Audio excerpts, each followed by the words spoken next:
When Ben asked us to think about Abraham and how we might want to comment on Abraham, I found myself taken back to my childhood. I was raised in a very small British sectarian community, and it's always possible in religious communities to talk about favorite texts. So I want to read you one of those, or at least a little part.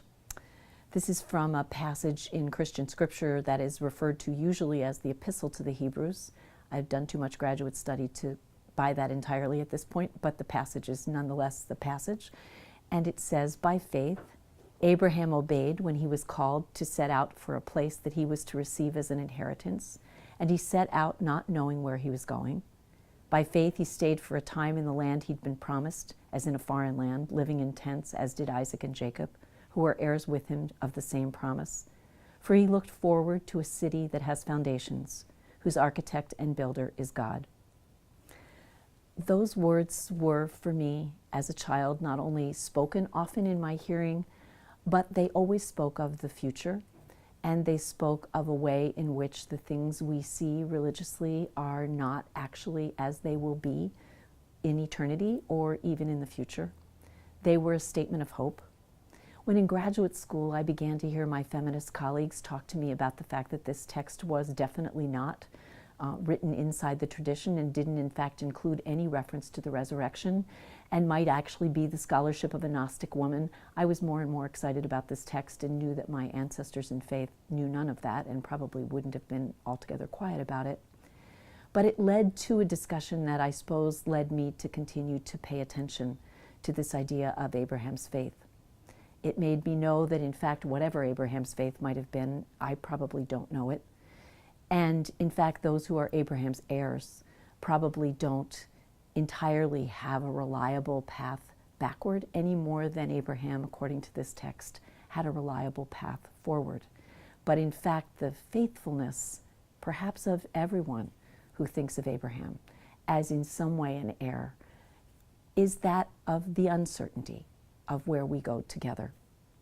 Later in my own reading, I would come across a very beautiful passage written by a little boy named Abraham. He was 13 years old at the point he was interviewed by the distinguished psychiatrist Robert Coles for a book entitled The Spiritual Lives of Children. Abraham in that passage repeats the importance of the story of his Jewish forebear Abraham as a model to him of how he's to prevail in the dilemmas of his own life. He talked about hard math tests. He talked about a variety of challenges in school.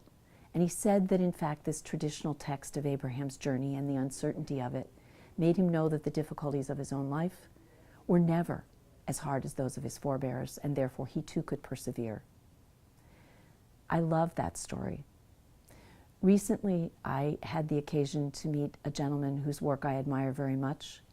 His name is not Abraham. His name is actually the name that Abraham bore before he ever was Abram. His name is Avram. His mother, a devout Jewish woman, named her son, who would become a distinguished oncological surgeon, Avram because she thought Abraham was too much. It was too much of a promise, and to be Avram was quite enough. Avram would be the person to whom the promise would be delivered, and his mother prayed for that when he was a little boy. I feel like in his work, as he sets his hands to curing the cancers that occur in women's bodies, as I set my hands at times to trying to alleviate some of the suffering or the misunderstanding that happen in religious worlds, that together we are trying, with names that are good enough, mine certainly not Abraham, to bear forward a journey whose end we cannot see, toward a destination whose builder and architect, I pray, is God.